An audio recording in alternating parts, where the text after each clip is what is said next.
नमस्कार मित्रांनो, मी यशोदीप शेटे तुम्हा सगळ्यांचं पुन्हा एकदा स्वागत करतोय वायडी बाबा के बोल या पेजवरती। मित्रांनो, आपण बघत आहोत भरपूर जणांना कार इंडस्ट्रीमध्ये किंवा कार्समध्ये बाईक्समध्ये खूप जास्त आवड असते आणि म्हणूनच आज आपण एका अशा व्यक्तीसोबत मुलाखत करणार आहोत ज्याने संगमनेर अहमदनगर अजिबात नाही तर अगदी महाराष्ट्रामध्ये सर्वात मोठं कार केअर युनिट चालू केलंय आणि ते म्हणजे मयूरजी पवार सर। नमस्कार।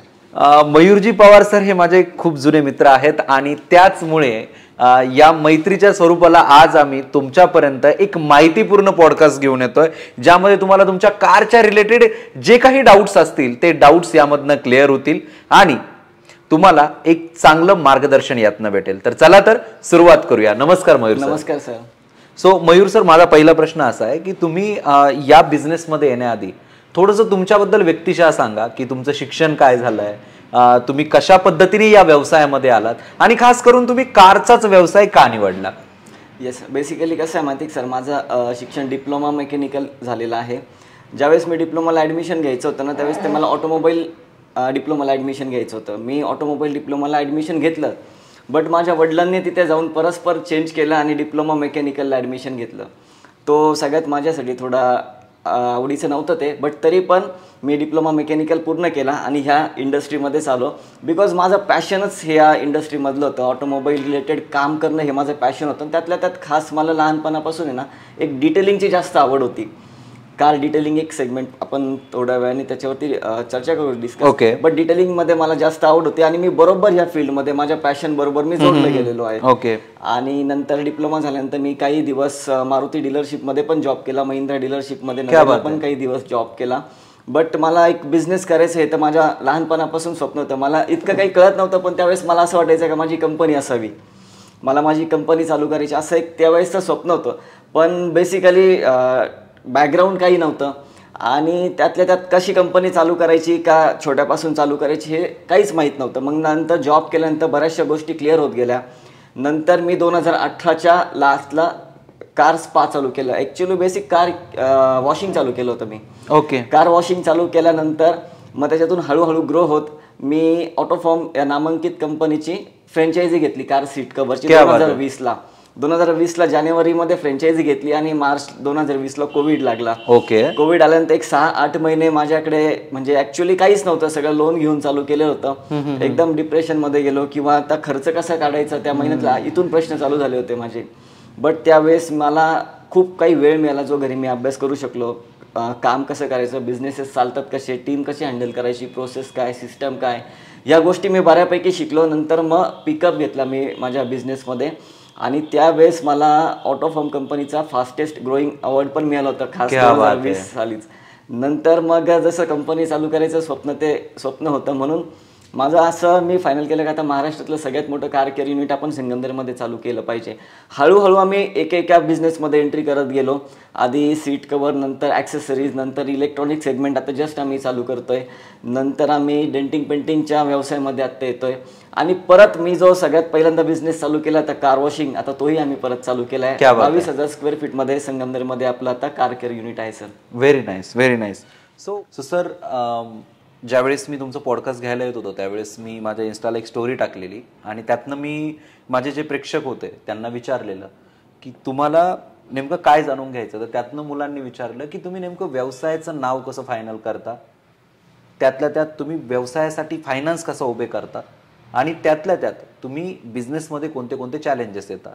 तर माझा पहिला प्रश्न तुमच्यासाठी हाच आहे की तुम्ही मयूर ॲटो वर्ल्ड हे नाव का दिलं? दुसरी गोष्ट, तुम्ही व्यवसायासाठी जो फंड रेज केला असेल किंवा जो फायनान्स उभा केला असेल तो कशा पद्धतीने उभा केला? आणि तिसरा सर्वात महत्त्वाचा जो प्रश्न असेल तो म्हणजे असा की या व्यवसायामध्ये तुम्हाला आतापर्यंत काय काय चॅलेंजेस आले?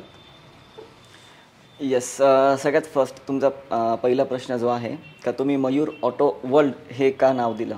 बरोबर। ॲक्च्युअल ज्यावेळेस 2019च्या एंडिंगला मला हा काम चालू करायचं होतं तर त्यावेळेस बरेचसे माझ्या इंडस्ट्रीमध्ये काय झालेलं, मी बरेचसे नावं बघितले होते, समथिंग कार डेकोर, अमुक अमुक डिटेलिंग, अमुक अमुक डिटेलर, हे कार डेकोर ते कार डेकोर। मला ते ना थोडं जे माझ्या डोक्यात ते जाईना कन्सेप्ट ते। बट मला जे काम करायचं होतं ना ऑटोमोबाईलचे रिलेटेड, आज बऱ्याचशा सेगमेंटमध्ये मला जायचं आहे किंवा मी जाणार आहे आणि गेलेलो पण आहे, तर त्याच्या रिलेटेड प्रत्येक कामासाठी एकच नाव राहिलं पाहिजे हे एक वाटलं. ऑटो वर्ल्ड म्हणून हे एक ऑटो वर्ल्ड फायनल केलं मी सगळ्यात फर्स्ट. वर्ल्ड म्हणजे त्याच्या रिलेटेड बरेचसे काम आहेत ऑटो वर्ल्ड. सेकंड थिंग मी काय केलं का मयूर का सिलेक्ट केलं, बिकॉज आपल्या व्यवसायाचं ना सगळ्यात पहिल्यांदा आपण स्वतः ब्रँड अँबॅसिडर असलो पाहिजे. बरोबर. आपण स्वतः जर ब्रँड अँबॅसिडर नसेल, आपली फेस व्हॅल्यू तितकी नसेल, तर तो बिझनेस इतका फास्ट ग्रो होत नाही असं पर्सनली मला वाटतं. आणि फर्स्ट एंटरप्रिनरशिप किंवा फर्स्ट एंटरप्रिनर असल्यामुळे म्हणजे घरात तरी व्यवसायाची काही पार्श्वभूमी नाही, त्यामुळे मला जितक्या रॅपिड फास्ट जायचं होतं त्याच्यासाठी मी माझ्या नावाचाच जास्तपणे प्रयत्न केला. बरोबर. म्हणजे तुम्ही पर्सनल ब्रँडिंगचा एक विचार करून आणि त्याचसोबत काहीतरी हटके जे लवकर हायलाइट होईल असं तुम्ही नाव. माझ्या इंडस्ट्रीमध्ये तरी असं पहिलं नाव माझं आहे. मी कधीही कुणाची कॉपी करत नाही. Very nice. मला कुणाचं नाव आवडलं किंवा कार डेकोर आवडलं हे तर ते मला पर्सनली आवडत नाही कॉपी करायला. नाही, बरोबर. म्हणून मी स्वतः इनोव्हेशन करत असतो किंवा काहीतरी इनोव्हेटिव्ह प्रत्येक गोष्टीत आणण्याचा माझा प्रयत्न असतो. त्या हिशोबाने मी मयूर ऑटो वर्ल्ड नाव फायनल. नाही, तुम्ही इनोव्हेशन करता म्हणून आज तुम्ही आपल्या पेजवरती पॉडकास्ट देताय, हे तितकंच खरं आहे. अगदी छान तुम्ही या प्रश्नाचं उत्तर दिलं. परंतु अजून एक माझा प्रश्न पडतो, तो म्हणजे असा की तुम्ही हा व्यवसाय चालू केला, मग जसं तुम्ही सांगितलं की तुम्ही कार वॉशिंग पासून तर आज संगमनेर नाही, अहमदनगर नाही, तर महाराष्ट्रातलं सर्वात मोठं कार केअर सेंटर इथपर्यंतचा प्रवास, आणि तेही एवढ्या कमी वयामध्ये. मग एवढा मोठा प्रवास करत असताना तुम्ही जो फंड होता किंवा फायनान्स होता तो कशा पद्धतीने उभा केला? कारण fund raising is the biggest question, biggest challenge for today's youth. Sir, याला तुम्ही काय उत्तर द्याल? बऱ्याचदा आहे ना यूथला नवीन बिझनेसेस चालू करायचे असतात. हा खूप महत्त्वाचा क्वेश्चन विचारला सर. आणि बरेच लोक म्हणतात किंवा माझे बरेचसे मित्र म्हणतात की माझ्याकडे पैसे नाही पण मला बिझनेसचं चालू करायचं. पैसे नसल्यामुळे ते चालू करत नाही. बट बिझनेस करण्यासाठी ना सर पैसे लागत नाही, तर इनोव्हेटिव्ह आयडिया लागते. जी आयडिया असेल त्याचा तुम्ही फंड कसं उभा करायचा, तर मी माझ्या याच्यावरनं सांगतो. माझ्याकडे पहिल्यांदा पण नव्हतं ना आत्ता पण 1 रुपया पण माझा स्वतःचा नव्हता, तरी पण मी बिझनेस चालू केला. मी बँकेकडनं फायनान्स घेतला. सगळ्यात फर्स्ट मायक्रो फायनान्स घेतलं होतं मी, सगळ्यात पहिलं कार वॉशिंग युनिट चालू केलं होतं तेव्हा. आणि आता मी बँकेकडनं लोन घेतलेलं आहे. ऑलमोस्ट मी 2 बँकां मिळून किंवा 3 बँकां मिळून 1 CR लोन आज घेतलेलं आहे. माझ्याकडे आयडिया इनोव्हेटिव्ह आयडिया होती, इनोव्हेशन्स होतं. बट हे मी आज चालू केलं, हे काही एका रात्रीतून चालू केलेलं नाही आहे. याच्यासाठी मला आजपर्यंत येण्यासाठी 6 वर्ष लागलेत. बऱ्याचदा काय होतं, नवीन माणसं किंवा नवीन जे आपले युथ व्यवसायामध्ये येतात ना, त्यांना एका रात्रीत सगळं मोठं करायचं असतं. तर ते एका रात्रीत सगळं मोठं काही होत नाही. छोट्या छोट्या स्टेप पार करत करत करत वरती जायला लागतं. बरोबर. मित्रांना विचारलं तर ते म्हणतात माझ्याकडे बिझनेसला पैसेच नाही, मग बिझनेस कसा चालू करू.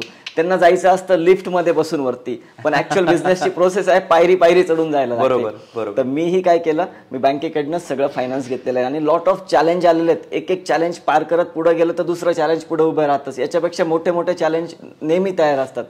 चॅलेंजेस जो कोणी पार करू शकेल तर त्याला बिझनेस इझी आहे. ओके. अजून एक प्रश्न होता की नॉर्मली आता तुम्हाला 4 ते 5 वर्षामध्ये एक कॉमन चॅलेंजेस कोणते आले जे एका व्यावसायिकाला येतात? कॉमन चॅलेंजेस असे मला तरी खास काही असे कॉमन चॅलेंज आलेले नाही आहेत सर. मल्टिपल चॅलेंजेस असतात बिझनेसमध्ये, रोज सकाळी नवीन चॅलेंज उभा असतो. असे कॉमन चॅलेंज म्हणण्यासारखं असं तरी माझ्याकडे काही नाही येत. ओके. करंट सर्वात मोठं चॅलेंज काय सध्याच्या सिच्युएशनला? सर्वात मोठं तुमच्या समोर असलेलं चॅलेंज काय? किंवा आज सकाळपासूनचं तुम्ही एखादं चॅलेंज सांगू शकता, किंवा कालचं दिवसभरातलं एखादं सांगू शकता, मागच्या आठवड्यातलं सांगू शकता. करंट चॅलेंज असं आहे का आपल्याकडे माणसं मिळत नाहीत काम करण्यासाठी. म्हणजे स्किल्ड माणसं लवकर मिळत नाही काम करण्यासाठी. हे सगळ्यात मोठं चॅलेंज आहे माझ्यासाठी. पण आता याच दृष्टीने आपण दुसरीकडे बघितलं ना, आपण जिथे पॉडकास्ट घेतो ना, इथे पाठीमागे अगदी 5 ते 6 किलोमीटर वरतीच एक इंजिनिअरिंग कॉलेज आहे. त्या इंजिनिअरिंग कॉलेजचे विद्यार्थी पण चांगले. तिथेही ऑटोमोबाईल मेकॅनिकल ब्रँच आहे, पण तिथे मुलांची बोंब चालू आहे की आम्हाला नोकऱ्या नाहीये. मग यामध्ये अडचण काय? तुम्ही तर बोलता मला स्किल लेबर भेटत नाही, तिथे पोरं ओरडताय की आम्हाला नोकऱ्या भेटत नाही. मग या दोघांमध्ये नेमकं अडतंय कुठे? आपल्याकडे काय होतं, माणसांना काम करायची लाज वाटते. ऍक्च्युअल फ्लोअरवरती काम करायला कोणी नाही म्हणतात. तर गाडी वॉशिंगला माणसं का बरं मिळत? आम्ही आता बाहेरनं माणसं आणलेत, दुसऱ्या स्टेटमधनं माणसं आणलेले आहेत. बापरे. स्किल्ड लेबर जे हायेस्ट सॅलरी आम्ही देतोय, मार्केट रेटपेक्षा 3 टाइम्स सॅलरी आम्ही त्यांना देऊन ते माणसं आणलेत. बट इथल्या माणसांना काय झालं माहिती, काम करायची थोडी लाज वाटते. आणि कोणी बघितलं तर माझे घरचे काय म्हणतील, माझा मित्र काय म्हणणार, तू तिथे कशाला गॅरेजमध्ये जाऊन काळे हात करतोय. तर ह्या गोष्टी आहेत सर. याच्यामध्ये माणसं मिळतात बट स्किल्ड माणसं लवकर मिळत नाही. आणि त्यांना प्रत्येकाला व्यावसायिक व्हायचं असतं. आजकाल आपल्याकडे महाराष्ट्रामध्ये तरी तो सिनेरिओ मी जास्त बघतो. प्रत्येकाला व्यवसाय चालू करायचे आहेत आणि त्या पोझिशनला ते लोक काम करायला तयार होत नाहीत. ओके, ठीक आहे. ॲज अ एंटरप्रेन्योर आज प्रत्येक महाराष्ट्रीयन माणसाला काही ना काही व्यवसाय करायचा आहे, पण एक तुम्ही महत्त्वाचा मुद्दा मांडला तो म्हणजे आज एम्प्लॉयबिलिटी किंवा एम्प्लॉयमेंट या विषयावरती आपण एक बोललो, ते खूप छान होतं. बट त्याच वेळेस एक दुसरा मनामध्ये प्रश्न येतो, तो म्हणजे असा की तुम्ही बोललेत की मी बाहेरचे काही स्टेटमधनं लोक या ठिकाणी आणलेत. मग अशी नेमकं तुम्ही कोणत्या कोणत्या सर्व्हिसेस आणि प्रॉडक्ट आहेत तुमचे का ज्याच्यासाठी तुम्हाला बाहेरनं स्किल एम्प्लॉय आणावे लागत आहेत? मला त्या प्रॉडक्ट आणि सर्व्हिसेस बद्दल जाणून घ्यायला आवडेल. येस, आता मयूर ऑटो वर्ल्ड अंतर्गत आम्ही काय काय काम करतो एक थोडं पहिल्यांदा सांगतो, म्हणजे आपल्या प्रेक्षकांना पण किंवा जे व्हिडिओ बघतात त्यांच्या पण एक लक्षात येईल. सगळ्यात माझे 3 बिझनेसेस आहेत किंवा 4 बिझनेस आहेत. कार केअर युनिटमध्ये आम्ही कार ॲक्सेसरीजचं एक काम करतो. त्याच्यामध्ये आम्ही ऑटोफॉर्म ऑटोक्रूज ह्या 2 ब्रँडसोबत काम करतो. त्यानंतर डिटेलिंगमध्ये आम्ही टर्टल वॅक्सचं काम करतो. कार डिटेलिंगचं आम्ही एक काम करतो. त्याच्यानंतर आम्ही आता डेंटिंग पेंटिंग नव्याने चालू करत आहेत आणि कार वॉशिंग आम्ही करत आहोत. आणि आपलं स्वतःचं कार बॉडी कव्हरचं एक मॅन्युफॅक्चरिंग आहे, जे आम्ही संपूर्ण महाराष्ट्रात फक्त आपल्या मयूर ऑटो वर्ल्ड या यूट्यूब चॅनलवरनं जे काही ऑर्डर येतील त्या आम्ही फुलफिल करतोय. असे मी 3-4 सेगमेंटमध्ये काम करतो आहे. Okay okay. आता जे तुम्ही कार डिटेलिंगबद्दल काहीतरी बोललात, म्हणजे कार डिटेलिंग हा शब्द माझ्यासाठी खूप नवीन आहे. मला याची म्हणजे थोडीशी आयडिया द्याल का नक्की काय? नक्की. आता कार डिटेलिंग म्हणजे काय, आता हा खूप नव्याने आणि एकदम फास्ट ग्रोथ झालेली इंडस्ट्री आहेत आमच्या फील्डमध्ये, ऑटोमोटिव्हमध्ये. डिटेलिंग हा शब्द आता बऱ्याचदा ऐकायला मिळतोय सध्या. बरोबर. डिटेलिंग म्हणजे काय, तर जी काय तुमची कार आहे तिला थोरोली क्लीन करणं, एकदम प्रॉपर क्लीन करणं, तिचं इंटेरियर आणि एक्सटेरियर तिला रिकंडिशन करणं, तिला पॉलिशिंग करणं, क्लिनिंग करणं, तिला रिकंडिशन करणं, पेंट जॉब असेल काही पेंट जॉब करणं, डेंटिंग पेंटिंग करून तिला पूर्ण एकदा परत नव्यासारखी बनवणं, किंवा नवीन कार आहे तिला प्रोटेक्ट करणं. तुम्ही जी काही इन्व्हेस्टमेंट केलेली आहे कारला 10-15 लाख रुपये 20 लाख रुपये, तर ती इन्व्हेस्टमेंट खराब होऊ नये म्हणून तिची कोटिंग्स करणं. कार जुनी असेल ती तिला परत रिकंडिशन करणं, ह्या टोटल प्रोसेसला कार डिटेलिंग हा शब्द कॉमनली वापरला जातो. तशा पाहिल्या तर डिटेलिंगच्या खूप काही व्याख्या आहेत, बट प्रॅक्टिकली ही डेफिनेशन तिला सगळ्यात जास्त सूट करते. Okay okay. आता कार डिटेलिंगमध्ये काही प्रकार पडतात का? खूप प्रकार आहेत सर. कार डिटेलिंगमध्ये एक्सटेरियर डिटेलिंग आहे, ज्याच्यामध्ये पॉलिशिंग येतं, रबिंग येतं, कंपाऊंडिंग येतं, त्यानंतर ceramic coating, graphene coating, PPF paint protection film, हे सगळे एक्सटेरियर डिटेलिंग झालं. म्हणजे एक्सटेरियर गाडीची ब्युटिफिकेशन करणं, डल झालेली गाडीला परत एकदा चांगल्या कंडिशनमध्ये आणणं, आणि जी काही नवीन कार असेल तिला खराब होऊ नये म्हणून प्रोटेक्ट करणं, ही एक्सटेरियर डिटेलिंग झाली. इंटेरियर डिटेलिंग काय होतं, बऱ्याचदा कार वापरून खराब होते, आतमधनं खराब होते, पॅनल्स वगैरे रूफ लाइनिंग्स असेल ते काळे पडतात, त्याला परत एकदा क्लीन करून. आता ही टेक्निकल प्रोसेस आहे. नॉर्मल ठिकाणी काम करणं आणि एखाद्या चांगल्या ठिकाणी काम करणं याच्यात मध्ये फार फरक आहे. डिटेलिंग इंडस्ट्रीमध्ये मेनली काय, स्किल्ड माणसांकडनं जे काम केलं जातं किंवा चांगले प्रोडक्ट्स वापरून जे काम केलं जातं त्याचा रिझल्ट आणि साध्याचा रिझल्ट फार वेगळा येतो sir. Okay, very nice. So definitely तुमचं या क्षेत्रातलं डिटेलिंग म्हणजे डिटेलिंगबद्दल सांगता डिटेलिंगमधलं नॉलेज आज मला कळालं. म्हणजे खूप वास्ट तुमचा अनुभवही दिसतो. माझं पॅशनच कार डिटेलिंग होतं. लहानपणापासून माझ्या आमच्या घरात एक गाडी होती, तिच्यावरती मी वेगवेगळे प्रयोग करत गेलो. अगदी निरमापासून तर चांगल्या कार वॉशिंग शॅम्पूपर्यंत, धुतल्यानंतर गाडी वॉश केल्यानंतर काय फरक आहे हे सगळे प्रॅक्टिकली मी सगळे एरर ट्राय केले, एरर्स आणि ट्रायल्स केल्या, त्याचे रिझल्ट्स काय ते बघितले. हळूहळू सगळं शिकून घेतलं मी, आणि मग मी ह्या इंडस्ट्रीमध्ये आलो. आणि तरी पण मी एका प्रोफेशनलकडनं ट्रेनिंग घेतलं, जे मी 5 ते 6 महिने ट्रेनिंग घेतलं, आणि त्यानंतर मी स्वतः कार केअर इंडस्ट्री किंवा डिटेलिंग सेंटर चालू केलेलं आहे. असं आलोन डायरेक्ट चालू केलं असं याच्यात झालेलं नाही. खूप माझ्याकडनं पण खूप काही चुका झालेल्या आहेत, पण त्या माझ्या वैयक्तिक गाडीवरती झाल्या आहेत, हा फरक आहे. सो मयूर सर, एक आता रिसेंटली माझ्यासोबत एक किस्सा आलेला. मी माझे एक मित्र आहेत, चांगले नावाजलेले आहेत, त्यांनी आता रिसेंटली कार घेतलेली, चांगल्या मोठ्या ब्रँडची घेतलेली. तर त्या गाडीला अगदी आम्हाला पॉशमध्ये आम्हाला कव्हर घ्यायचं होतं, म्हणून आम्ही नाशिकला गेलेलो. आता त्यांचं एका फ्रँचायझीचं ओपनिंग होतं. मग म्हटलं चला तुम्ही फ्रँचायझीचं ओपनिंग करा आणि नंतर मग आपण तसंच कव्हर घेऊयात, म्हणून आम्ही गेलो कव्हर घ्यायला. त्या दुकानात आम्ही गेलो. मग मी त्यांना, मला तुमचा म्हणजे आधी ऑलरेडी कॉन्टॅक्ट होता, पण म्हटलं कुठं जाणार आता संगमनेरला, कुठं मयूर शेठला भेटायचं आणि मग ते बघायचं. त्यापेक्षा मग मी काय केलं की तिथेच त्यांना बोललो की सर तुमच्याकडे ॲटोफॉर्मचं अवेलेबल आहे का, म्हणजे ॲटोफॉर्मचं सीट कव्हर वगैरे अवेलेबल आहे किंवा त्याच्याही पेक्षा एखादा चांगला ब्रँड आहे का. तर ते बोलले हा आहे काय, हा आहे ना, हा ॲटोफॉर्म सारखाच आहे आणि त्याच्याही पेक्षा 6,000 स्वस्त आहे. मग माझा मित्र तसा एकदम चूझी काइंड ऑफ पर्सन आहे. तो म्हटला की यशोदीप आपण नंतर डिसिजन घेऊयात, गाडी काय नवीनच आहे, अजून थांबूयात आपण. आणि मग आम्ही तिथून निघून गेलो. पण त्याने अजूनही गाडीला सीट कव्हर टाकलेलं नाही. मग अशा वेळेस ही सिच्युएशन माझ्या समोर घडली, तर तुम्ही त्याला काय गाईड कराल? मग करेक्ट आहे सर. सगळ्यात फर्स्ट मला आधी थोडं इंट्रोडक्शन द्यायला आवडेल. त्यांनी जे काही सीट कव्हर टाकण्यासाठी गेले होते त्याच्या रिलेटेडच मी सांगतो. ऑटोफॉर्म आणि ऑटोक्रूजचं आम्ही काम करतो. त्या कंपनीबद्दल मी थोडंसं डीपली सांगतो, म्हणजे आपल्या क्वेश्चनला मला चांगला आन्सर देता येईल. ऑटोफॉर्म ऑटोक्रूज ही इंडियातली number 1 car seat cover manufacturer company आहे सर. ती कंपनी 14 कार कंपन्यांना ओईमध्ये सीट कव्हर सप्लाय करते. म्हणजे टॉप एंड मॉडेल्समध्ये ज्या काही सीट कव्हर्स येतात त्याच्यापैकी ही कंपनी एक सीट कव्हर देणारी कंपनी आहे. इतक्या हाय लेवलला ते company precise seat cover manufacture करतात. नंतर मी प्राइसवरती येतो. ओरिजिनल पीयू ग्रेडमध्ये सीट कव्हर बनवणारी कंपनी आहे सर. ग्रेड म्हणजे काय नक्की? पीयू म्हणजे ऑटोमोटिव्ह ग्रेड पॉलीयुरेथ्रिन नावाचं मटेरियल. याचा बेनिफिट असा आहे का आपण नॉर्मली जे काही सीट कव्हर बघतो ना 5-6 हजारचे 6-7 हजारचे किंवा शोरूममध्ये मिळणारे सीट कव्हर हे सगळे रेक्झिन पासून बनलेले असतात. रेक्झिन हे ॲक्च्युली होम फर्निशिंगचं मटेरियल आहे सोफा सेट, बिकॉज हे सावलीत असतं.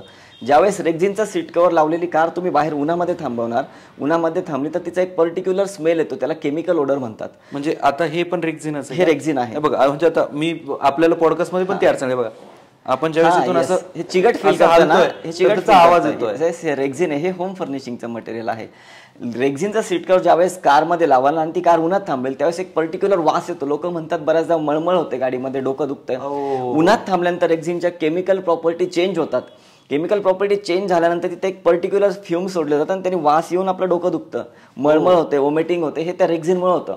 म्हणून बऱ्याचदा स्वस्तातला जो काही सीट कव्हर आहे हा रेक्झिनचाच असतो आणि ऑटोफॉर्मचा सीट कव्हर हा ओरिजिनल पॉलीयुरेथ्रिन मटेरियलचा असतो. हा जो प्राइस बेनिफिट आहे ना सर, हा फक्त याच्यामुळे होतो बिकॉज सर आता मार्केटमध्ये सगळं हेच चालू आहे, पीयू सांगून रेक्झिनच विकताय. 12,000चा सीट कव्हर 6,000ला कसं मिळणार सर? तुम्ही आता सपोज अजून एक थोडक्यात एक्सप्लेन करायचंच म्हणलं, बेंटेक्स आणि ओरिजिनल गोल्ड याच्यामध्ये किती फरक आहे? लांबून जर बघितलं तर बेंटेक्स आणि गोल्ड तुमच्या काही लक्षात येणार नाही, बट ज्यावेळेस तुम्ही ते वापरणार, त्याचा फील घेणार, त्यावेळेस तुमच्या लक्षात येईल की अरे गोल्ड सोनं ते सोनं आहे आणि बेंटेक्स ते बेंटेक्स आहे. तर अशी प्रॅक्टिस मार्केटमध्ये चालते का सर ते कशाला तुम्ही घेताय, 12,000 कशाला इन्व्हेस्ट करताय, 6,000तच पीयू मिळतं. ते पीयू नाही आहे मित्रांनो, ते रेक्झिनच आहे. आणि का जस्टिफाय ते आता तुमच्या मित्र जे सीट कव्हर घ्यायला गेलेत ना, एक त्यांना पण एकदा सांगूशी वाटतं मला, त्यांनी खूप चांगला डिसिजन घेतला का ते लगेच घेतले नाही.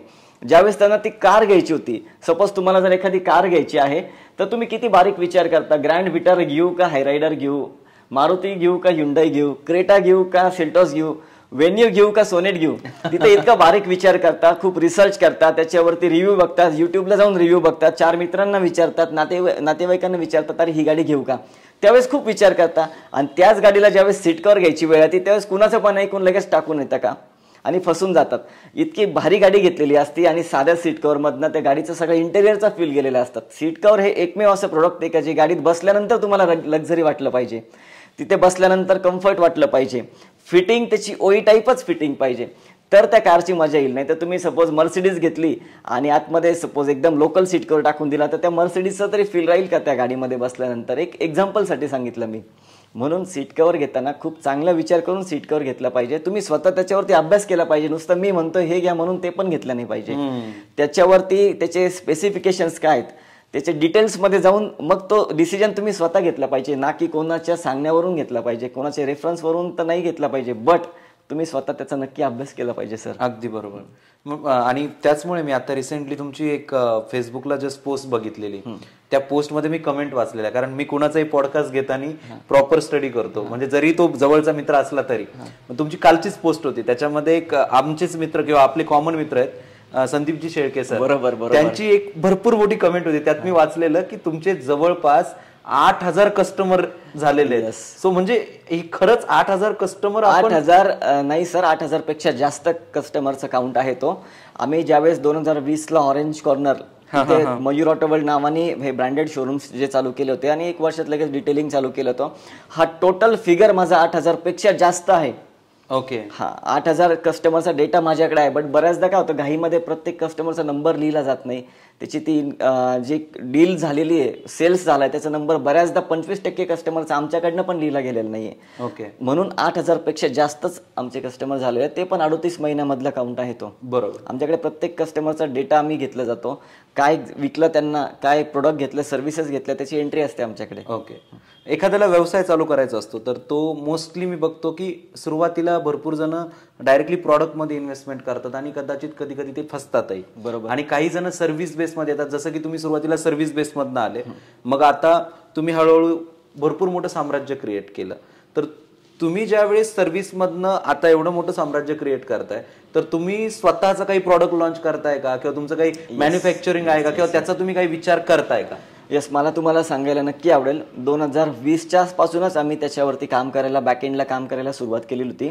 आम्ही कार मॅन्युफॅक्चर, जे कार बॉडी कव्हर आहेत त्याचं आम्ही मॅन्युफॅक्चरिंग करतो आणि ते ऑनलाईन आम्ही सगळीकडे विकतो. महाराष्ट्रातल्या प्रत्येक जिल्ह्यात आणि प्रत्येक तालुक्यात आम्ही कार कव्हर विकलेला आहे आमचा, जो स्पेशल आम्ही असा बनवतो जो रिअल त्या गाडीला प्रोटेक्ट करू शकेल, गाडीचं संरक्षण करू शकेल, त्याच्या उन्हापासून, धुळीपासून आणि पाण्यापासून, आणि सगळ्यात महत्त्वाचं स्क्रॅचेसपासून तो कव्हर वाचवेल असं आम्ही कव्हर बनवतो. आणि मोस्टली आमचा फोकस आणि ऑनलाईनवरतीच आहे. ऑनलाईन आम्ही ते कव्हर विकतोय. ओके. मग ते फक्त तुम्ही संगमनेरसाठी, महाराष्ट्रासाठी, आता ऑनलाईन बोलताय म्हणून विचारते, कारण ॲज अ डिजिटल मार्केटर मीही अगदी अब्रॉडपर्यंत लोकांचे प्रॉडक्ट विकत असतो. सो तुम्ही तो प्रॉडक्ट कुठपर्यंत आता सध्या विकताय? मला आत्ताच्या ह्या वर्षी माझं करंट मार्केट तर पूर्ण विदिन महाराष्ट्र आहे, बट नेक्स्ट इयरपासून आम्ही आउट ऑफ महाराष्ट्रासाठी सुद्धा स्ट्रॅटेजी बनवायला चालू करणार आहेत. बिकॉज आता आम्ही जे कव्हर बनवतोय ना, आम्हाला ज्या काही ऑर्डर्स येत आहेत ना, ते 20-20 दिवस आम्ही कस्टमरला होल्ड करतो, कारण की आम्ही तेवढं बनवू शकत नाही आत्ता कव्हर, तेवढे वेटिंग झालेले आहे. आणि मग प्रत्येक कस्टमर नाराज होतो बऱ्याचदा, कारण की त्याला वेळेत डिलिव्हरी मिळत नाही. मग नुसत्या ऑर्डर खूप जनरेट करायच्या आणि ॲक्च्युअल कस्टमर, एंड कस्टमरपर्यंत ते प्रोडक्ट पोहोचवलं नाही, तर त्याच्यातनं पण बॅड इम्पॅक्ट आम्हाला पण आलेले होते. म्हणून आम्ही आता तेवढ्याच ऑर्डर घेतो जेवढे आम्ही मॅन्युफॅक्चर करू शकतो. म्हणजे डिमांड फार आहे आणि सप्लाय तेवढा आम्ही देऊ शकत नाही आहे. म्हणून आम्ही सध्या तरी विदिन महाराष्ट्राचाच फोकस करतोय, बट नेक्स्ट इयरपासून आमची ज्यावेळेस मॅन्युफॅक्चरिंग कॅपॅसिटी वाढवेल, आम्ही आउट ऑफ महाराष्ट्रही ते कार कव्हर घेऊन जाणार आहेत. मला एक सांगायला अजून नक्की आवडेल सर, ते जे कव्हर आताच्या नवीन काही डार्क एडिशन्स गाड्यांचा खूप जमाना आलेला आहे. Dark edition, Creta, Harrier, everything आता इंडियामध्ये डार्क कलर, जे ब्लॅक कलरसाठी खूप इतकं पॉप्युलरिटी ब्लॅक कलरची वाढली आहे. बट ते जे लोकल कव्हर वापरतायत ना, शोरूममधनं दिलेले किंवा साधे, त्यांनी सगळे डार्क एडिशनचे कलर खराब झालेले आहेत. Dark edition Creta, Harrier, Seltos, Sonet, Venue, XYZ सगळ्या प्रीमियम कार्स आता कस्टमरची पहिली पसंत आहे का ब्लॅक कलर डार्क एडिशनला. आणि लोकल कव्हर वापरल्यामुळे ना विदिन 6-8 महिन्यात आम्ही रिझल्ट बघितले, सगळ्यांचे कलर घासले गेलेले आहेत. कारण की ते ज्यावेळेस कव्हर हलतो त्यावेळेस सगळी आतली धूळ, त्याला स्क्रॅचेस पडतात. आमचा फक्त कव्हर असा आम्ही बनवलेला, त्याला आतून सॉफ्ट लाइनिंग फॅब्रिक टाकलेला आहे. जे काही तुमची कार डार्क एडिशनची असेल तर तिला फक्त आमचा कव्हर गाडी प्रोटेक्ट करू शकेल असं आम्ही कव्हर मॅन्युफॅक्चर केलं आहे. आणि दुसरी एक मजेची बातमी सांगायची होती, तर बऱ्याचदा कस्टमर आमच्याकडे येतात का कार कव्हर पाहिजे. आमचा कव्हर नॉर्मली 3-3.5 हजारला स्टार्ट होतो कार झाकण्याचा, आणि बट 500-1000 रुपयात कव्हर मागतात. ऑनलाईनला बऱ्याच ठिकाणी 500-1000 कव्हर मिळतात.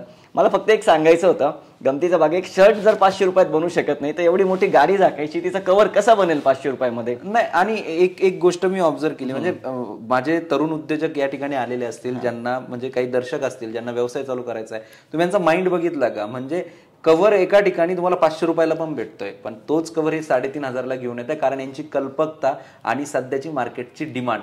त्यांनी कशा पद्धतीने अनालिसिस केलं तुम्ही बघा. म्हणजे तुम्ही काय केलेलं, तुम्ही बघितलं लोक गाड्या कोणत्या घेत आहेत. पहिली गोष्ट ब्लॅक.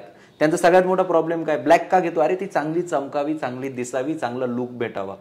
बट सगळ्यात मोठा प्रॉब्लेम काय, त्यांचा कलर त्या ठिकाणी डाऊन होतोय. मग त्याच्यासाठी सोल्युशन काय, यांनी ती जी कव्हर आहे त्या कव्हरलाच आतून थोडक्यात सॉफ्ट लाइनिंग टाकली. I think this is innovative idea. हे कुणी मार्केटमध्ये करत नाही. मला मी पहिल्यापासून सांगितलं सर, मला कुणाचीच कॉपी करायला आवडत नाही, आणि जर कोणी ते करत असेल तर मी ते करत पण नाही. काहीतरी समथिंग इनोव्हेटिव्ह आणि व्हॅल्यू फॉर मनी दिलं पाहिजे कस्टमरला. जर कस्टमर 20 लाखाची जर गाडी घेत असेल तर 500-600चा कव्हर घेऊन ती गाडी खराब होणार आहे त्याची. हे कस्टमरचे, एंड कस्टमरच्या लक्षात येत नाही. आपलं इंडियन मार्केटमध्ये काय होतं, बऱ्याचदा कस्टमर आहे ना प्राइस कॉन्शियस असतो. भले इकडे 500 रुपयाचाच घेईल, पण इकडे त्याची 20 लाखाची गाडी खराब होते, तो तिकडे लक्ष देत नाही.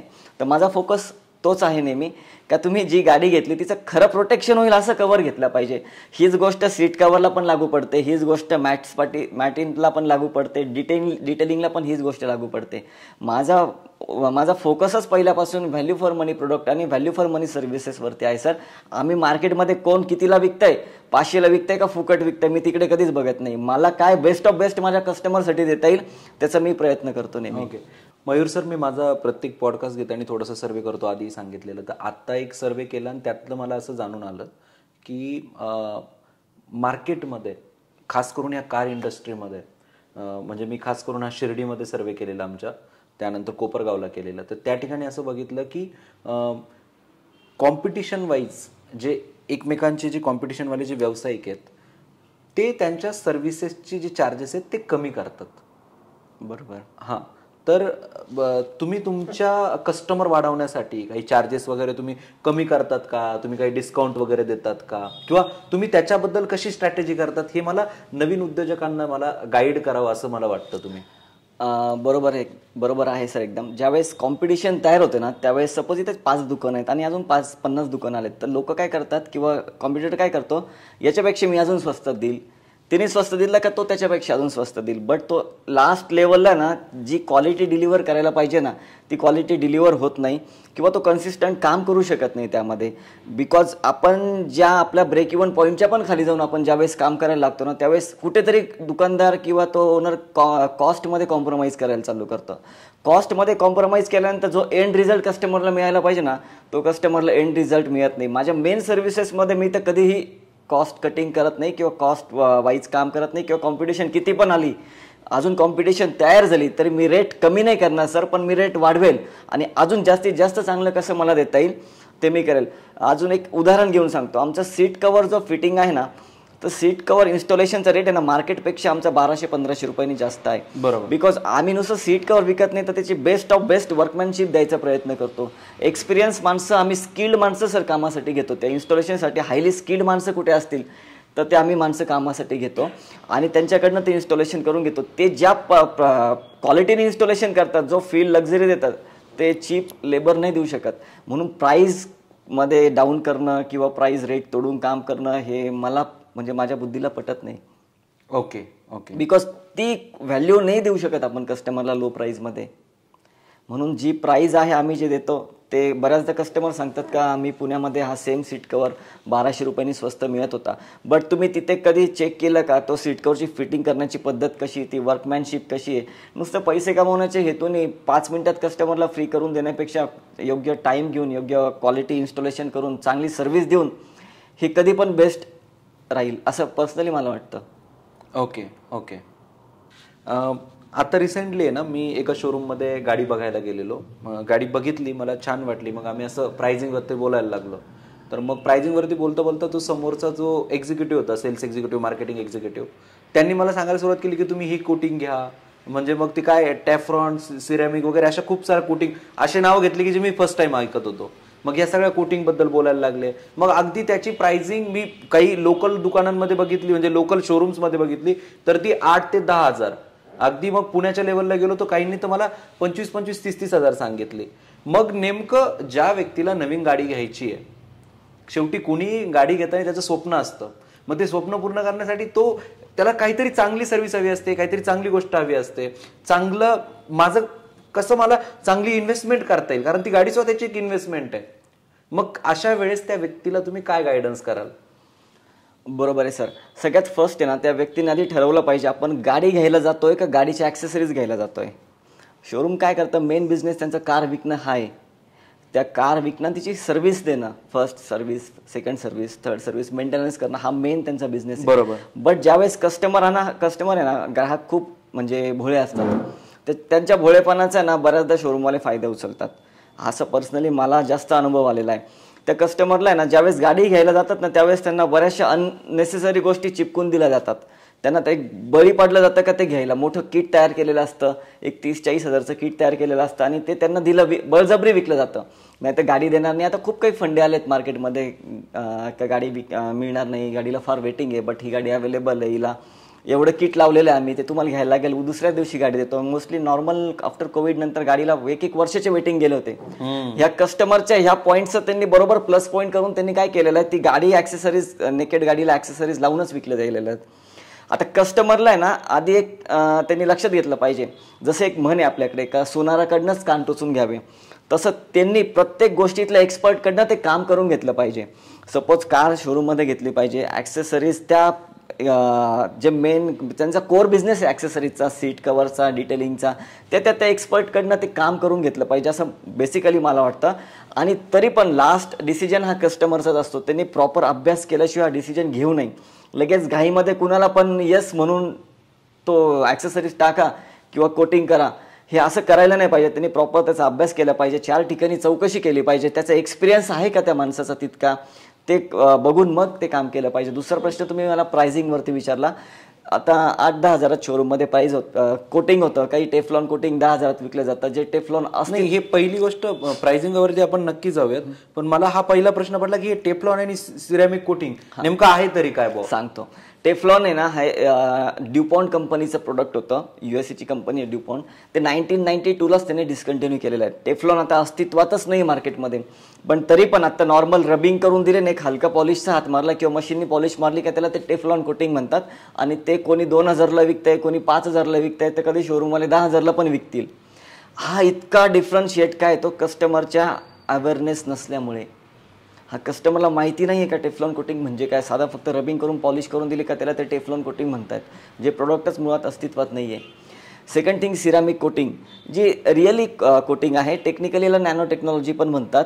बॉन्डिंग असतं छोट्या छोट्या मायक्रो पार्टिकल्सचं, ते सिरामिक अप्लाय केलं जातं गाडीवरती. तर त्याच्यात पण फार वेगवेगळे आलेत सर. कधी 10,000ला मिळते, कधी 20,000ला मिळते, कधी एक्सपर्ट डिटेलर 30,000 पण घेऊ शकतो.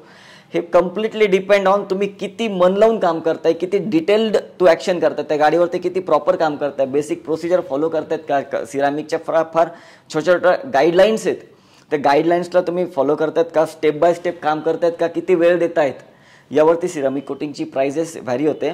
आणि वेगवेगळे ब्रँड्स आले, जसं लोकल ब्रँड्स पण आहेत आणि प्रीमियम ब्रँड्स पण आहे. प्रत्येकाची प्राइस व्हॅरी असू शकते. बट सिरामिक कोटिंग तुम्ही त्याच्याकडेच केलं पाहिजे ज्याच्याकडे त्याचा एक्सपिरियन्स असेल. तुम्ही जर तुमची नवी गाडी कोणाच्या लवकर हातात देत नाही, गाडी कोणाला वापरायला देत नाही, तर एवढी महागडी गाडी तुम्ही एखाद्या डिटेलरकडे कशी काय देऊ शकतात सिरामिक कोटिंग, जो पूर्ण तुमच्या गाडीच्या एक्सटेरियर लुकवरती काम करणार आहे. फक्त प्राइस कम्पेअर करून कधीच काम नाही केलं पाहिजे. त्याचं नॉलेज कम्पेअर केलं पाहिजे, त्याचा एक्सपिरियन्स कम्पेअर केला पाहिजे. तो माणूस काम काय करणार आहे, किती दिवसात. आता बऱ्याचदा शोरूममध्ये आमच्याकडे कस्टमर येतात, एका दिवसात सिरामिक कोटिंग करून गाडीला दिलेली असते. आम्हाला प्रश्नच हा पडतो, ज्या गाडीला काम करायला 3-3 दिवस आम्हाला कमी पडतात कधी कधी, ते एका दिवसात कामच कसं काय होऊ शकतं, ते पण एकदम प्रीमियम प्राइसेस घेऊन. सर अजून एक गोष्ट मी ऑब्झर्व केली की भरपूर सारे जे सध्याचे यूथ आहे, गाडी घ्यायची असेल सोशल मीडियावरती जातात, त्याचा स्टडी करतात. मग असंच त्यांना जर काही गाड्यांचं काम करायचं ते युट्यूबला जातात, इन्स्टाला जातात, तिथे जाऊन स्टडी करतात आणि नंतर ते त्या ठिकाणी जातातही. म्हणजे काही माझे मित्र असे आहेत जे दिल्ली, हरियाणा अशा ठिकाणी त्यांच्या गाड्या मॉडिफाय करण्यासाठी सुद्धा जातात, परंतु तरी त्यांना तो सॅटिस्फॅक्शन फॅक्टर त्यांना भेटत नाही. मग हे कशामुळे होतं आणि याला तुम्ही कशा पद्धतीने सॉल्व्ह करता रिलेटेड टू युअर कस्टमर? कारण तुम्ही जवळपास 8,000 पेक्षा जास्त कस्टमरला आजपर्यंत सर्व्हिस दिली आहे. येस, मी बऱ्याचदा प्रत्येक कस्टमरशी ना पर्सनल इंटरॅक्शन केल्यानंतर मला याच्यातनं असं लक्षात आलं होतं, जे यूट्यूबला ते बघतात ना, तो ॲक्च्युअल जो भपका असतो तो तिथे गेल्यावर नसतोच ॲक्च्युअल. हे बऱ्याचदा मला कस्टमरने सांगितलेलं आहे का मी असं बघून तिथे गेलो, पण तिथे बघितल्यानंतर ते एक एन्व्हायरमेंट बघितल्यानंतर मला तिथे काम करण्याचा फील नाही आला, म्हणून त्यांनी गाडी परत घेऊन आली. असे पण काही उदाहरणं आहेत. माझ्याकडे लांबून लांबून गाड्या का आल्यात. आता रिसेंटली आमच्याकडे साताऱ्यावरनं गाडी आली होती, एक नांदेडवरनं गाडी आली होती आणि बऱ्याचदा लांबूनच गाड्या येतात. संगमनेरच्या आसपास 100 किलोमीटरमधनं गाड्या माझ्याकडे महिन्याला 50% ॲव्हरेज असतो त्यांचाच आणि 50% इथला. ते जे येतात ना, ते एकच त्यांनी सांगितलं की मयूर सर, तुम्ही जो काही विश्वास आहे ना तुमच्यावरती आणि तुमच्या कामावरती जो विश्वास आहे ना, त्यामुळे आम्ही इतक्या लांबून आलो, जो आम्हाला तिथे मिळत नाही. रिसेंटली एक साताऱ्यावरनं गाडी आली होती, त्यांना पुण्यात खूप जवळ होतं काम करणं, ते तरी पण 1,500-2 हजारचं पेट्रोल टाकून इतके लांब आले टाटा पंच सीट कव्हरसाठी. बिकॉज त्यांनी 2021ला आमच्याकडे एक कार केली होती आणि त्यांना जो काही क्वालिटी आवडली होती आणि जितक्या विश्वासाने ते मला बोलले ना, काय 1 नंबर काम झालेलं आहे. 1 नंबर काम नुसतं याच्यामुळे नाही, तर त्यांना विश्वाससुद्धा तेवढा महत्त्वाचा असतो त्या व्यक्तीवरती. त्यांनी आमच्यावर आमचे कस्टमर आहे ना, मोस्टली आमच्याकडे विश्वासानेच येतात. हा मेन सगळ्यात महत्त्वाचा आहे, म्हणून माझ्याकडे लांबून लांबून गाड्या आलेल्या आहेत. आणि तो जो ट्रस्ट फॅक्टर आहे, तो ट्रस्ट फॅक्टर सगळे नाही देऊ शकत, बिकॉज ट्रस्ट ही खूप एक्सपेन्सिव्ह गोष्ट आहे सर, जी कोणाकडनं लवकर आपण अपेक्षा नाही करू शकत. ओके. आणि हा जो ट्रस्ट आहे तो तुम्ही अजून कोणत्या कोणत्या गोष्टींची सांगड घालून तयार केलाय तुमच्या कस्टमर? नुसता ट्रस्ट नाही, तर नुसतं आम्ही व्हिडिओ बनवून मार्केटिंग नाही करत, ऍक्च्युअल तितकं काम करतो. आमच्याकडे काय होतं माहिती की सर, जे काम होईल ना तेच आम्ही करतो. आम्ही कस्टमरचा फायदा बघतो, कस्टमरचा तोटा नाही बघत आम्ही. आम्हालाही पैसेच कमवायचे आहेत, पण आम्ही ते चांगल्या मार्गाने कसे कमावता येतील याचा विचार करतो. जे काम आज आम्हाला वाटतं ह्या गाडीला योग्य नाही करणं, ते आम्ही सांगतो सर ह्या गाडीला काम योग्य नाही आहे ते आज करणं. मोस्टली काय होतं माहिती का, बऱ्याचदा हे गडबड होते याच्यामध्ये. कस्टमरला लक्षात येत नाही कुठल्या ॲक्सेसरीज घेतल्या पाहिजे, इसेन्शियल घेतल्या पाहिजेत का नॉन इसेन्शियल घेतल्या पाहिजेत. आपल्याकडे इंडियन मार्केटमध्ये काय होतं, बऱ्याचदा सगळीकडे डेकोरेटिव्ह ॲक्सेसरीज जास्त विकले जातात, जेणेकरून इसेन्शियल जात नाहीत. कस्टमरला पण गाडी घेतल्यानंतर त्याला सजवावीशी खूप वाटते गाडी, जेणेकरून माझी गाडी सगळ्यात भारी दिसेल. मग ते डोअर हँडल लावतील, क्रोम लावतील, XYZ 15,000चे क्रोम टाकून देतील, आणि ज्यावेळेस सीट कवर घ्यायची वेळ येतील ना त्यावेळेस 3 आणि 4,000चा सीट कवर मागतो सर. मग आम्हाला पण वाईट वाटतं की यांना काय चांगलं आहे आणि काय नाही हे लक्षात येत नाही. मग आम्ही त्यांना गाईड करतो. रिसेंटली आमच्याकडे एक अर्टिगा गाडी आली होती, तर आम्ही यूट्यूबला व्हिडिओ पण टाकलेला आहे. बाहेर मुंबईला गेले होते ते कामानिमित्त, आणि तिथेच मार्केटमध्ये जाऊन त्यांनी डोअर क्रोम टाकले होते, हँडलला क्रोम टाकले होते. तर तो फक्त 400 रुपयाचा क्रोम हँडल, जो ब्रँडेड फक्त 600 रुपये येईल, ते 200 रुपये वाचवायचे नादात आहे ना त्या गाडीला 15,000 रुपये खर्च आलाय सर. तो हँडल सारखा दरवाजा उघडून लागून त्याचा त्याने पेंट ब्रेक केला, आणि पेंट ब्रेक केल्यामुळे तिथं रस्टिंग चालू झालं, आणि तो सगळा पत्रा खराब झाला. अशा 4ही दरवाजाचं झालं, आणि मग याच्यामध्ये कस्टमरला 14-15 हजारचा विनाकारण खर्च करायला लागला. हे आम्ही कस्टमरला अवेअर करतो का कुठली वस्तू घेतली पाहिजे, कुठली नाही घेतली पाहिजे. जिची गरज नसेल तिथे खर्च करण्यापेक्षा जिची गरज आहे तिथं 2 पैसे जास्त रुपयाची वस्तू घ्या तुम्ही, जेणेकरून व्हॅल्यू ॲडेड आणि व्हॅल्यू फॉर मनी प्रोडक्ट मिळेल, व्हॅल्यू फॉर मनी सर्व्हिस मिळेल. मोस्टली माझ्याकडे कस्टमर काय येतात, कारण की त्यांना माहिती आहे की आमच्याकडे आल्यानंतर फसवलं जाणार नाही. भले वस्तू भेटणार नाही त्यांना कधी, पण ते कधी फसले जाणार नाही आमच्याकडे. आणि जे गरज आहे ते आम्ही विकतो. मग ते बघत नाही 500 रुपयाचं का 5,000चं आहे. ओके, त्या गाडीला जे योग्य असेल आणि कस्टमरची चॉईस कशी असेल आम्ही त्यांना आधी सांगतो. त्यांचा डिसिजन काय तो ऐकतो, आणि जे योग्य मला वाटतं त्या गाडीसाठी ते आम्ही करतो. विनाकारण डेकोरेशनच्या नादी लागून गाडीचं नुकसान नाही करून घेत. अतिशय छान सर, म्हणजे खूप छान माहिती देत आहे. परंतु अजून एक प्रश्न येतो की हे म्हणजे आता तुम्ही आता ऑलरेडी त्यातले टेक्निकल, म्हणजे I feel you are expert in that, so that's why I am asking की याच्यामध्ये पण काही टेक्निकल बाजू असतात का, म्हणजे काही अशा गोष्टी असतात का, म्हणजे ते थोडं सांगा ना, म्हणजे कळेल आम्हाला. कारण तुम्ही काय बोललेत, काही जण एका दिवसात देतात, काही जण 3 दिवसात देतात. मग नेमकं विषय काय, असं काय टेक्निकल थिंग्स आहेत की ज्याच्यामुळे तो 3 दिवस वेळ लागतो? करेक्ट. आता याच्यात आहे ना सर, हा सगळा गेम टेक्निकल्सच आहे ॲक्च्युअल. ज्याला ते प्रॉपर एक्सपर्ट डिटेलर्सला हे सगळं माहिती असतं, स्किल्ड डिटेलर्सला हे सगळं माहिती असतं, जो बाकी नाही करू शकत. टेक्निकल्समध्ये काय होतं माहिती सर, गाडीची कंडिशन काय, नवीन गाडीची कंडिशन वेगळी असते, 2 महिन्याची वेगळी असते, आणि 2 वर्षांनी वापरलेल्या गाडीची कंडिशन वेगळी असते. तिचा पेंटचे थिकनेस किती आहे, त्या थिकनेस गेजने तुम्ही थिकनेस मोजता काय, किंवा बऱ्याचदा सेम आपलं काय म्हणतं एक डेटा आलेला असतो, किंवा सेम प्रोसिजर प्रत्येक गाडीवरती अप्लाय करतात, तर सेम प्रोसिजर प्रत्येक गाडीवरती अप्लाय नाही करू शकत. टोयोटाचा पेंट थिकनेस आजचा वेगळा येतोय, काही वर्षापूर्वी वेगळा होता. तोच फोक्सवॅगनचा हायेस्ट थिकनेसमध्ये कार बनवतायत, मारुतीमध्ये तो थिकनेस कमी आहे. तर प्रत्येक गाडीची टेक्निकल स्पेसिफिकेशन्स, कलरची स्पेसिफिकेशन, त्यावेळेस तर त्याच्यावरती असणारा परिणाम, ते प्रत्येक गोष्ट मोजून मग तिच्यावरती कोणती ट्रीटमेंट करायची, कोणतं कंपाऊंड वापरायचं, कोणत्या ग्रेडचं कंपाऊंड वापरायचं, इथपर्यंत छोट्या लेवलला जाऊन डिसिजन घ्यायला लागतो. नाही तर काय होईल, आता बऱ्याचदा लोक दर 6 महिन्यांनी रबिंग करतायत, पॉलिशिंग करतायत. काही दिवस आणि अशी वेळ येईल का गाडीवरती कलरची थिकनेसच नाही, कलरच नाही राहणार, तर तुम्ही पॉलिशिंग करणार काय, गाडीचा पेंट सगळं उखडून जाईल. अननोन ठिकाणी मशीन प्रॉपर पकडण्याची, मशीनिंग करण्याची पद्धत माहिती नाही आहे. लो प्राईजमध्ये मोस्टली हेच केलं जातं. लो प्राईजमध्ये का परवडतं, कारण की एक स्टँडर्ड काम करतच नाही ना, मग काहीतरी करायचं म्हणून करायचं. नंतर त्या कस्टमरला 4 वर्षांनी गाडीवरती कलर पण राहत नाही का त्याच्यावरती पॉलिश करायला. कस्टमरला आज नाही दिसत, आज फक्त वाटतं खूप भारी गाडी चमकली आहे, तो कस्टमर खुश होऊन जातो. तर त्याच्यावरती असं नाही आहे, काही स्क्रॅचेस नाही काढलेले चांगले असतात, आज काही स्क्रॅचेस काढलेले चांगले असतात. हे प्रत्येक गाडीची कंडिशन बघून तो एक्सपर्ट डिटेलर तो डिसिजन घेतो. आम्ही तरी प्रत्येक गाडीची हिस्ट्री ठेवतो, काय काम करायचं, किती काम करायचं, कलरची थिकनेस किती, कोणत्या ग्रेडचं कंपाऊंड वापरायचं. नॉर्मल एकच ग्रेडचं कंपाऊंड सगळ्या कार्सला आणि सगळ्या कलर्सला चालत नाही. तर त्या ॲक्च्युअल कारला रिक्वायरमेंट काय आहे, त्या पॅनलची रिक्वायरमेंट काय, आयदर तो रिपेंटेड आहे का पेंटेड आहे का ओरिजिनल कंडिशनमध्ये आहे, त्याच्यानुसार त्याचे डिसिजन ऑन दी स्पॉट घ्यावे लागतात. सगळी एकच प्रोसिजर सगळ्या गाड्यांना चालत नाही, आणि याच्यामुळं स्वस्तात काम करणाऱ्यांना हे माहीत नाही आहे सर. ॲक्च्युअली हे काम चांगल्या पुण्या मुंबईच्या ठिकाणी एक्सपर्ट डिटेलरकडे जर तुम्ही करायला गेलात ना, XYZ क्रेटा गाडीचं किंवा त्या सेगमेंटच्या गाडीचं, तर 20-20, 25-25 हजार रुपयेपर्यंत घेतात, आणि ते काम खूप भारी लेवलनी करतात. तेच काम आम्ही संगमनेरमध्ये लवकर आम्हाला 18,000 पण कोणी देत नाहीत, बिकॉज त्यांना माहिती का इकडे 10,000 आहे ना, इकडे 8,000 पण होते. मला प्रश्न पडतो जी सिरामिकच आम्ही 8-10 हजाराला आम्हाला येत पण नाही ती 8 हजारला विकू कसं शकतात. मग कुठेतरी कॉम्प्रोमाइज केल्याशिवाय हे शक्य नाही आहे. आज गाडी चमकवायची म्हटलं तर 300 रुपयाच्या वॅक्समध्ये पण चमकते. शोरूममध्ये काय केलं हे तुम्हाला माहितीच नाही ना गाडीमध्ये. बरोबर, कारण एवढा वेळ आपल्यालाही नसतो, आपणही तिथं त्यावेळेस उभं नसतो. बरोबर. आणि त्यांना परवडतं नाही परवडतं हा त्यांचा भाग राहिला. बट चांगलं काम करायचं असेल तर तुम्हाला स्किल्ड आणि एक्सपर्ट डिटेलरकडेच तुमची कार घेऊन जावी लागेल. Okay okay. सो म्हणजे अतिशय छान पद्धतीने तुम्ही आज माहिती दिली आम्हाला या पॉडकास्टच्या माध्यमातून. तरी मी तुम्हाला एक रिक्वेस्ट करेल की तुम्ही नवीन कार घेणारे लोक असतील किंवा जे नवीन उद्योजक असतील त्यांना किंवा आमचे जे प्रेक्षक वर्ग आहे त्यांना काही छानसा असा काही मेसेज तुम्ही देऊ इच्छिता का? यस, आता बेसिकली मेसेज द्यायचा एकच मेसेज आहे सर, कुणाच्याही सांगण्यावरून लगेच गाडीचं काम करू नका. तुम्ही स्वतः अभ्यास करा, 4 ठिकाणी प्राइजेस कम्पेअर करा आणि जे तुमच्या बुद्धीला योग्य वाटेल त्याचं डिसिजन तुम्ही घ्या, पण कधी अभ्यास केल्यानंतर. आणि अधिक माहिती जर पाहिजे असेल तर आमच्या यूट्यूब चॅनल आहे मयूर ऑटो वर्ल्ड, याच्यावरती प्रत्येक सेगमेंटची आम्ही डिटेल्ड माहिती टाकलेली आहे. ॲटलिस्ट कमीत कमी ती माहिती तरी तुम्ही बघावी, तो व्हिडिओ तरी बघावा. या डिस्क्रिप्शन मध्ये सरांचा ॲड्रेस, सरांचा मोबाईल नंबर, सरांचा पर्सनल कॉन्टॅक्ट डिटेल्स सहित देऊया, जेणेकरून ज्यांना कुणाला कार इंडस्ट्रीमध्ये किंवा म्हणजे कारच्या रिलेटेड कार घेताना असेल किंवा कार घेतल्यानंतर काही त्यांना सर्व्हिस किंवा प्रॉडक्ट बद्दल माहिती हवी असेल ते तुम्हाला डायरेक्टली त्या ठिकाणी येऊन कॉन्टॅक्ट करतील. नक्कीच सर, मी सगळ्यांचं वेलकम करेल आमच्या नवीन कार केअर युनिटला. नक्कीच. आणि मित्रांनो, कार इंडस्ट्रीमध्ये माणूस कशा पद्धतीने पुढे जाऊ शकतं याचं छान उदाहरण आज आपण बघितलंय. नक्की जर तुम्हाला कधी पॉसिबल झालं तर संगमनेरमध्ये सरांच्या शॉपला नक्की व्हिजिट करा.